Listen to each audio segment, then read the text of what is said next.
तेरा हिजर है और ये कैसा है तमाशा ईद का। रूह प्यासी है और आँखों में है दरिया ईद का।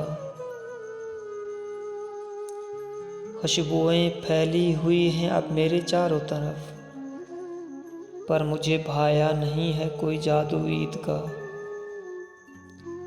ऐना देखूं तो चेहरे पे है हिजर यार की धूल, जैसे रूठा हुआ बैठा हो कोई सपना ईद का। सबके होंठों पे मुबारक के तराने हैं, मगर मेरे होंठों पे रहा है बस ये शिकवा ईद का। अब की बार मेहंदी से नहीं खूने जिगर से हम लिखें, तेरी दूरी ने दिया है जो ये तोहफा ईद का। कौन लाएगा भला यादों के बादल अब यहाँ, जल रहा है मेरे सीने में ये सहरा ईद का।